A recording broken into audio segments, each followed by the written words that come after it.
Graça e paz, irmãos. Quero convidá-los a abrir a Bíblia no capítulo 26 do livro de Atos. Atos, capítulo 26. Vamos ler os versículos 15 e 16. Atos 26, 15 e 16, onde está escrito assim: Então eu perguntei: Quem és tu, Senhor? Ao que o Senhor respondeu: Eu sou Jesus, a quem tu persegues. Mas levanta-te e firma-te sobre teus pés, porque por isto te apareci, para te constituir ministro e testemunha, tanto das coisas em que me viste, como daquelas pelas quais te aparecerei ainda. Amém. Quando nós olhamos e sabemos que é Paulo que aqui nesse momento está contando a história dele, e o testemunho a respeito de tudo o que aconteceu com ele, desde o caminho de ida para Damasco, quando ele ia com a incumbência de prender a todos os que invocavam o nome de Jesus em Damasco e trazê-los presos para serem encarcerados em Jerusalém. Desde aquele caminho, daquele momento, ele, numa queda do cavalo, a sua história foi mudada, antes daquele momento e depois daquele momento. Isso nos ensina que cada experiência com Deus tem um propósito. Deus, tudo o que permite na nossa vida, Ele quer usar para a nossa santificação. Meus irmãos, o propósito de Deus para nós não é a nossa salvação. O propósito de Deus é a nossa santificação. Porque Deus nos escolheu em Cristo antes da fundação do mundo para sermos santos. Não foi para sermos salvos. Mas, como ninguém pode ser santo sem ser salvo, Ele vai lá e nos salva sozinho. Nós não precisamos fazer nenhum esforço para sermos salvos. Deus nos salva pela sua graça. Não há nada que você possa fazer para ser salvo. Agora, uma vez que você teve a fé, que Deus lhe deu a fé suficiente para se render a Jesus, Jesus lhe leva ao Pai. O Pai lhe dá o seu Espírito, agora você é filho de Deus. Então vai começar uma caminhada chamada santificação. É um trabalho dirigido na batuta do Espírito Santo. E o apóstolo Pedro diz que nesse momento de santificação, nós precisamos reunir toda a nossa diligência. Toda a nossa diligência. Devemos buscar todo o nosso esforço para ser salvos, não, para sermos santos. E o propósito de Deus é que sejamos servos e que sejamos testemunhas vivos da morada de Deus em nós. Nós lembramos que quando Jesus Cristo ia na orla do mar da Galileia e viu dois irmãos que limpavam as suas redes de pesca, porque eram pescadores, no capítulo 4 de Mateus, versículo 19. Ele chegou ali e disse para ele: sigam-me, e eu vos farei pescadores de homens. A Bíblia diz que imediatamente eles deixaram suas redes e seguiram-no. E de uma hora para outra pensamos: o que foi aquilo? Aqueles homens eram pescadores, tinham investido todo o seu dinheiro em materiais de pesca. Dali eles tiravam o seu sustento e o sustento para a sua família. Como de uma hora para outra deixar tudo? Pescadores, Jesus chega e diz: vinde após mim, vos farei pescadores de homens. A Bíblia diz, imediatamente largaram tudo e seguiram Jesus. Quer dizer que a vida deles até esse momento era uma, e a partir daquele momento era outra. Eles olhavam em outra direção. Que voz é essa? Que entra pelas suas comportas auditivas e muda a sua história. Também tem um momento em que Jesus chega na coletoria de Cafarnaum. Lá estava um coletor de impostos chamado Levi, que nós o conhecemos mais pelo nome de Mateus. Ali estava um sujeito solitário. Ninguém gostava dele, porque ninguém gosta de cobrador de impostos. Uma raposa velha, sentada atrás da mesa com a sua pena, para escrever impostos, quanto cada um tinha que pagar. Ninguém entrava, ninguém saía daquela região para vender ou comprar sem passar na mesa de Mateus. Ele estava num lugar estratégico entre um território dominado por Herodes Antipas e outro dominado por Herodes Filipe. Todos que entravam ali, ele escrevia a conta a pagar. Um dia chegou Jesus lá, entrou, olhou para ele e disse: segue-me. Ele se levantou e seguiu Jesus. Eu fico imaginando o resultado daquela atitude de Mateus na casa dele. Como é que se deixa um empregão daquele? Como que se deixa um emprego seguro para seguir um duro, um nazareno duro? Você já pensou, a mulher de Mateus, eu estou fazendo maus pensamentos dela agora. Mas pensa você, minha irmã, você que é casada, seu marido larga um empregão daquele para seguir um duro, porque Jesus era duro. O que foi que aconteceu na vida de Mateus? Sabe, irmãos, eu sempre penso, aquela pena, aquela caneta que ele usava para escrever, o quanto as pessoas tinham que pagar. Deve ter sido a mesma pena que dali em diante escreveu um evangelho, falando de um preço que foi pago por Jesus. Dizendo a todos nós que não temos mais nada para pagar, porque ele já pagou na cruz. Que mudança! Quando Jesus começa na vida de uma pessoa, ele começa e continua, e como diz a palavra, ele que começou a boa obra há de completá-la. Eu quero dizer para vocês que Jesus, quando chama, ele não chama pessoas prontas, ele chama pessoas que têm um chamado. Só isso.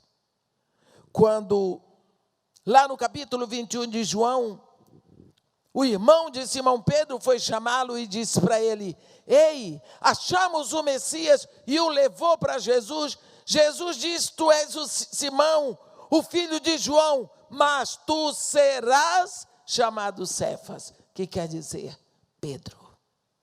Você viu? Você vem como você está, mas você não vai permanecer assim. Você vai mudar. Deus não chama pessoas que estão prontas. O chamado está ali e a pessoa vai sendo preparada pela escola de todos os acontecimentos que vem na vida dela. Você não nasceu qualificado, você será trabalhado para tal, como gastando tempo com o mestre. Sabe como é que Deus nos prepara? Um dia, ele mandou Jeremias à casa do oleiro. e o oleiro estava preparando um vaso. E Jeremias diz, no capítulo 18, no versículo 4, como o vaso que o oleiro fazia de barro se lhe estragou na mão, tornou a fazer dele outro vaso, segundo bem lhe parecer.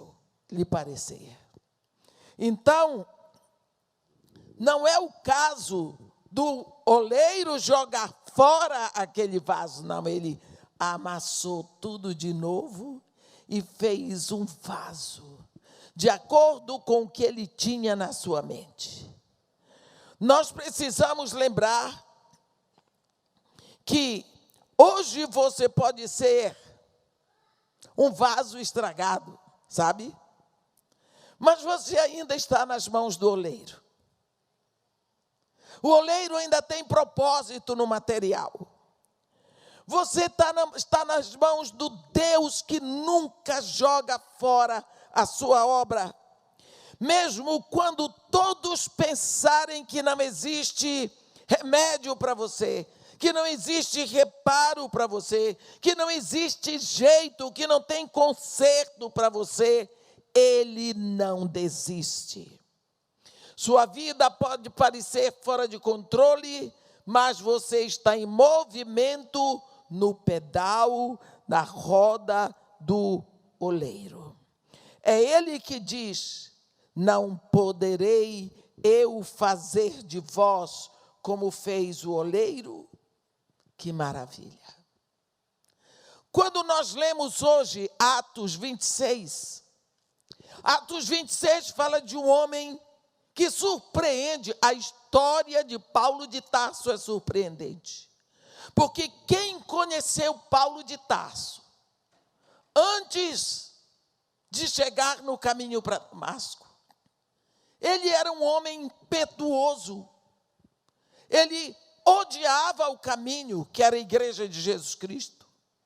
Ele é o segundo maior escritor do Novo Testamento.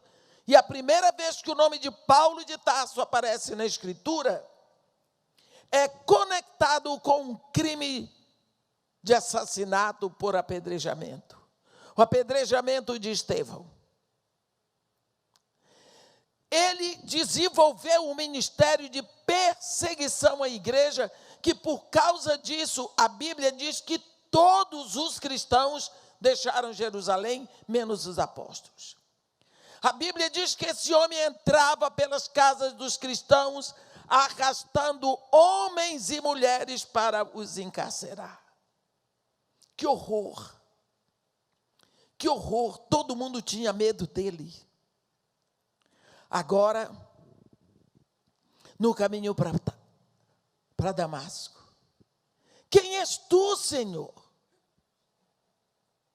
Eu sou Jesus, o Nazareno a quem tu persegues. Que susto! Que susto!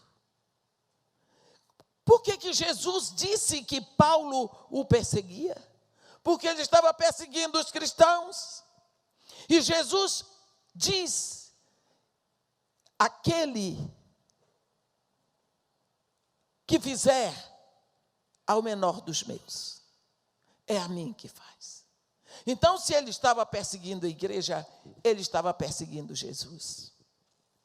Quem podia dizer que este homem, depois, entregaria sua própria vida pelo Evangelho? Quem diria que ele seria o Paulo que nós conhecemos? Aquele homem tinha um chamado. Ele tinha um chamado desde antes que ele fosse colocado no ventre. Havia um chamado para Paulo. E aquilo, então, foi forjado no sofrimento. Como nós nos queixamos do sofrimento. O sofrimento são os halteres que fortalecem os músculos da nossa fé. Nós, para desenvolvermos perseverança, precisamos do sofrimento. E Pedro diz, para construirmos uma vida como filhos de Deus, nós precisamos adicionar excelência moral, conhecimento, domínio próprio, perseverança, piedade, fraternidade e amor. Ele diz que nós precisamos aplicar, trazer para a nossa vida essas qualidades. Como vamos desenvolver perseverança se não há sofrimento? Logicamente que ninguém quer sofrer, mas nós não podemos evitar. Desde o dia em que o homem deu seu grito de independência no Éden,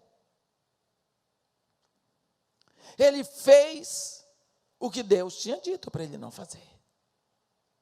A Bíblia diz, em Gênesis 3:24, havendo Deus expulso o homem do jardim, colocou querubins ao lado oriental, ao leste do Éden, e uma espada de fogo que se movia em todas as direções para guardar o caminho de acesso à árvore da vida. Então o homem vai expulso para o lado oriental, com toda a maldição decorrente do pecado. Porque Deus diz a Adão, por tua causa amaldiçoada é toda a terra. Então a vida de todo homem passa a ser uma vida ao oriente do Éden. Eu tenho feito uma série no meu Instagram só sobre a vida do homem do lado oriental do Éden. E o que nós vemos? Dor, sofrimento, envelhecimento, morte, doença, solidão, frustrações, morte. Porque nós estamos do lado oriental do Éden. Não precisamos achar que isso acontece porque Deus se esqueceu de nós. Não. É porque em Adão nós herdamos tudo isso. Mas, como diz Paulo, é na esperança que somos salvos, e esperança que se vê não é esperança. O remédio já chegou, a solução já veio. Nós, em Cristo, já estamos assentados nas regiões celestiais, mas enquanto estamos aqui, as coisas não são fáceis. Mas Deus podia ter nos trazido, meus irmãos, para nascer no século 17, mas Ele escolheu a você e a mim para sermos a igreja do século 21. Ele nos escolheu para sermos a igreja na quarentena da pandemia do Covid. O que Deus quer conosco? Por que Ele fez isso conosco? Ele está esperando alguma resposta. Qual era o sonho de Paulo? Pregar em Roma. Paulo queria pregar em Roma. Ele era cidadão romano. Ele falava latim, hebraico, aramaico e grego. Era um homem cultíssimo. Vou pregar em Roma. E quando Jesus diz para ele, dispõe-te. Porque da forma como deste testemunho a meu respeito, aqui em Jerusalém, tu vais dar em Roma. Oba! Vou para Roma. Foi para Roma? Foi. Como pregador, como prisioneiro. Mas foi. Quando Paulo chega como prisioneiro em Roma. Que Deus é esse? Falou tudo aquilo para Paulo. Levanta-te, firma-te sobre teus pés, porque por isto te apareci, para te constituir ministro e testemunha, tanto das coisas em que me viste, como daquelas pelas quais te aparecerei ainda. Livrando-te do povo e dos gentios para os quais eu te envio, para lhes abrires os olhos e os converteres das trevas para a luz e da potestade de Satanás para Deus, a fim de que recebam eles remissão de pecados e herança entre os que são santificados pela fé em mim. Isso aqui é a palavra. Chega lá o rapaz, depois de toda uma promessa dessa, encarcerado? Olha, por que será que Paulo tinha que ficar encarcerado? O propósito de Deus era que os soldados romanos conhecessem o Evangelho. É como se Deus quisesse minar o exército romano de santos. Paulo estava sempre com o soldado, ele estava preso. Aquele homem, na prisão de Roma, escreveu a carta mais cristológica, Colossenses, a carta mais divina, que é Efésios. Ali ele escreveu cartas tremendas. Ali ele orava. Ele não podia parar de falar do Evangelho. Ele não podia parar de falar de Jesus Cristo. Aquele homem cheio do Espírito estava encarcerado no corpo. Ele não era prisioneiro de César, ele era prisioneiro do Senhor por amor à igreja. E o propósito de Deus, a estratégia de Deus para pregar, para levar seu filho aos soldados romanos, era manter o apóstolo Paulo grudado neles. Eles pensavam que prenderam preso Paulo. Paulo estava livre. Quando você olha, a segunda carta aos Coríntios é seguramente a carta mais autobiográfica do apóstolo. É a carta onde ele abre a cortina da sua vida pessoal e ele fala das suas dores. Ele diz, na segunda carta aos Coríntios, ele fala das suas dificuldades, ele fala das suas dores, ele fala das prisões, ele fala dos açoites, ele fala de todas as suas tribulações. E quando pensamos que é pouco, a lista que ele faz é dolorosa, absolutamente dolorosa. E nós pensamos, por quê? Porque Deus tinha um propósito na vida de Paulo. Será que Deus tinha um propósito na vida de Paulo? Paulo teve que sofrer tanto. E Deus não tem um propósito na sua vida? Você não precisa sofrer? Você não pode sofrer? Quando aparece um sofrimento, alguma coisa acontece e você acha que é porque Deus esqueceu de você. Quando nós pensamos em tudo o que ele sofreu, no capítulo 11, ele diz assim: mas em trabalhos, muito mais em prisões, em açoites sem medidas, em perigo de morte. 5 vezes recebi dos judeus uma quarentena de açoites, menos um. Fui 3 vezes fustigado com vara, 1 vez apedrejado, em naufrágio 3 vezes, 1 noite e 1 dia passei na voragem do mar, em jornadas muitas vezes, em perigos de rios, em perigos de salteadores, em perigos entre patrícios, em perigos entre gentios, em perigos na cidade, em perigos no deserto, em perigos no mar, em perigos entre os falsos irmãos, em trabalhos e fadigas, em vigílias muitas vezes, em fome e sede, em jejuns muitas vezes, em frio e nudez. Essa lista que ele faz, eu digo que nós não estamos passando por isso, mas nós achamos tão bonito que homem, mas ele é filho de Deus como nós somos. Quantas pessoas telefonam para mim para dizer: irmão, que é isso? Que tempo é esse que nós estamos vivendo? É o tempo, Deus escolheu você para ser filho dele agora. Será que ele está querendo brincar com você? Será que ele está querendo que você trema todo como uma vara verde? ou que você caia como uma jaca mole. Ele está confiando que você é seu filho. E o seu poder tem que se aperfeiçoar agora em você. Deus nos deu essa quarentena como um presente. O vírus não, mas a quarentena é um momento especial em que Deus nos chama, porque nunca mais nós vamos ter tanto tempo para ler a Bíblia, para buscá-lo no silêncio, para nos reunirmos como família, para falarmos com o nosso Pai. Como nós esquecemos das coisas.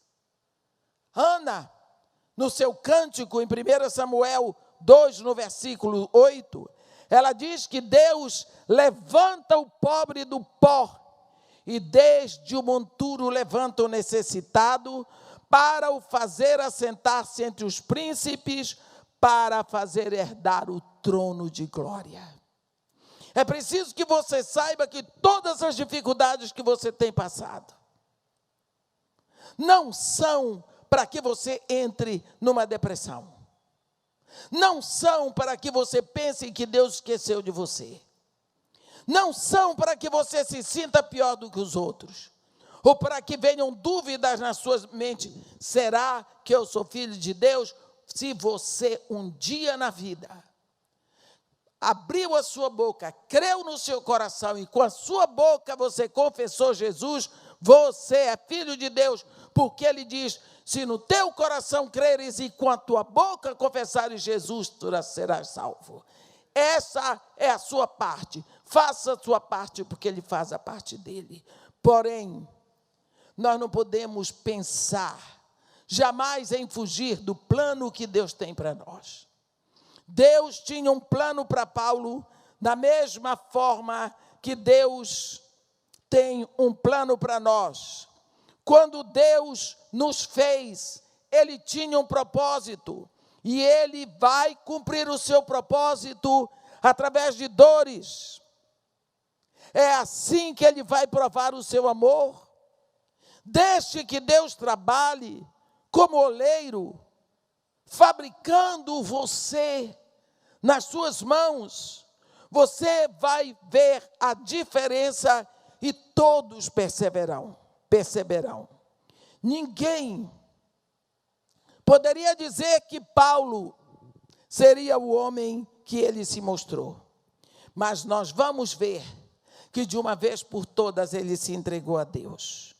Quando nós olhamos para isso, nós vemos um momento em que, desde que a Bíblia começa, no início de Gênesis, Deus diz para Abimeleque que Abraão é profeta.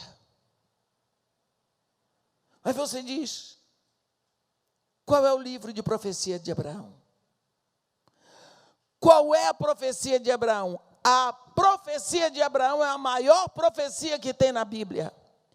Ela começa em Gênesis e segue toda a eternidade. Ele profetizou o Cordeiro.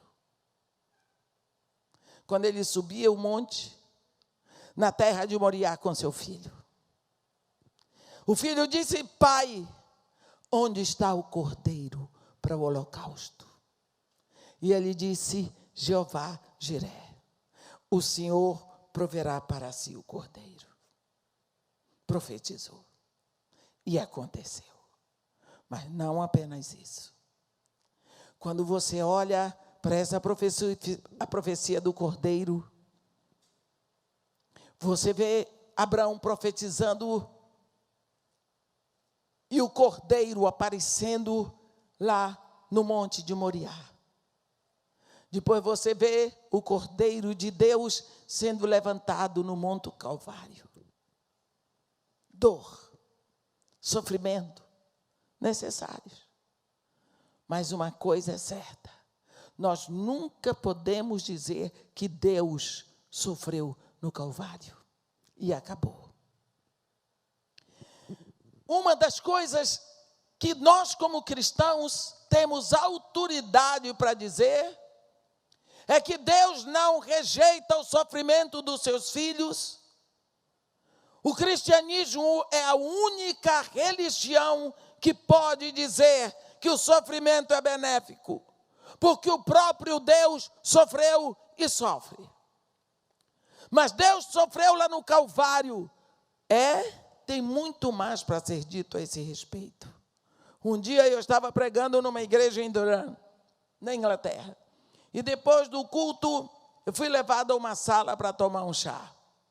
E quando eu cheguei naquele salão, havia uns 2 quadros. Eu sei que a minha atenção foi direta num quadro em que havia uma cruz, onde eles pintaram Jesus crucificado. Mas o que me chamou a atenção é que atrás da cruz havia um coração maior, sangrando. Uma espada perfurou aquele coração e rasgou, e aquilo sangrava. Na hora eu sabia, é o coração do Pai. Qual é o pai que não sofre muito mais vendo seu filho sofrendo? Você que é mãe, que está me ouvindo, se você já viu seu filhinho doente, quantas vezes você desejou que aquela dor fosse em você e que seu filho não estivesse doente? Trocar a situação com o filho, sofrer a dor que ele está sofrendo, para deixá-lo livre. Então, naquela cruz do Calvário, o Pai foi crucificado. Mas não é tudo. Capítulo 13 de Apocalipse. A Bíblia fala do Cordeiro que foi morto desde a fundação do mundo. Então, desde a fundação do mundo, a dor do Calvário pesava no coração de Deus. A dor do Calvário, por toda a eternidade, vem no coração de Deus. E quando chega a hora que Deus resolve mostrar isso mais claramente, Ele institui um sacerdócio em Israel. Escolhe uma tribo, a tribo de Levi, levanta sacerdotes só para sacrificarem cordeiro. Só. Tanto que as 11 tribos tinham terra, mas a tribo dos sacerdotes não tinha terra, porque eles não teriam herança. O trabalho deles seria para servir a Deus e para aprender como sacrificar cordeiros perfeitos. Todo o sangue que era derramado apontava para um sangue que viria. E quando foi na hora de saírem do Egito, Deus diz para Moisés: Moisés, este dia vos será por memorial, e vós o celebrareis com solenidade ao Senhor, porque neste dia, pelas vossas gerações, porque neste dia eu tirei as vossas hostes do Egito. E daí em diante os judeus passaram a celebrar a Páscoa todos os anos. A Páscoa apontava para um cordeiro, para o sangue do cordeiro derramado, mas também apontava que a carne do cordeiro tinha que ser comida depressa. Lá no Egito, eles tinham que comer o cordeiro em pé, lombos cingidos, cajado na mão, sandália nos pés. O cordeiro entrou no corpo, eles saíam da escravidão do Egito. Significando que hoje, quando o cordeiro de Deus entra no seu coração, você sai da escravidão, da morte e do inferno. Quando os judeus celebram a Páscoa todos os anos, a última Páscoa, Jesus Cristo a transformou em ceia. E Ele a transformou em ceia porque quando no momento que Ele estava celebrando a Páscoa, tão acostumados aqueles homens, Ele seguiu toda a liturgia da Páscoa, até que chegou na hora do pão. Em vez dele dizer: este é o pão da aflição que nossos pais comeram no Egito, ele disse: é o meu corpo, que é dado por vós. Tomai, parti, comei.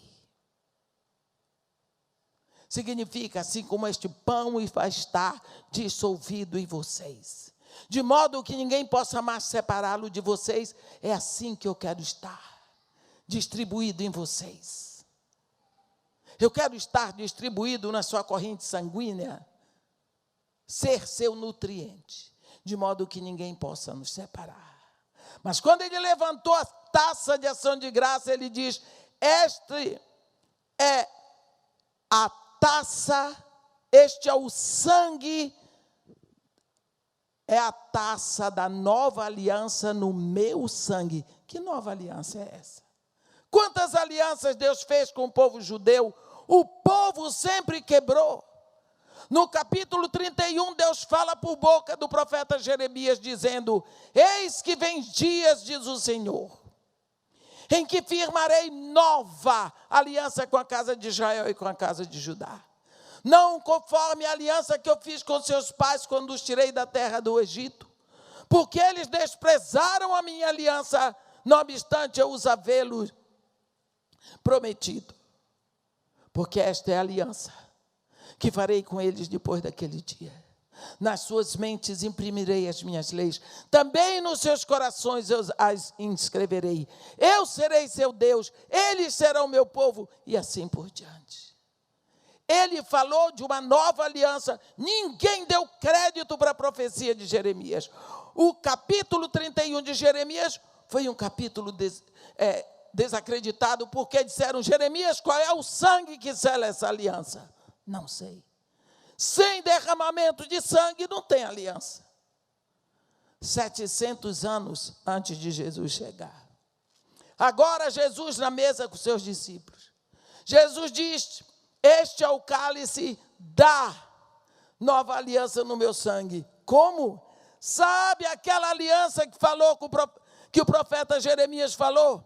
A nova aliança, o sangue que sela esta aliança está correndo nas minhas veias agora. Eu sou o Cordeiro, cujo sangue sela a nova e eterna aliança. Então, Paulo nos diz em 2 Coríntios 11,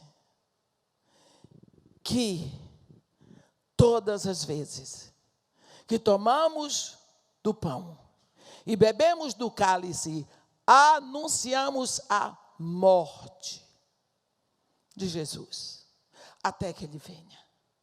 Por que a morte de Jesus? Achamos que quando ceiamos devemos anunciar a salvação, a ressurreição, a alegria. Ele diz a morte. Por quê? O nascimento de Jesus não foi suficiente para a nossa redenção.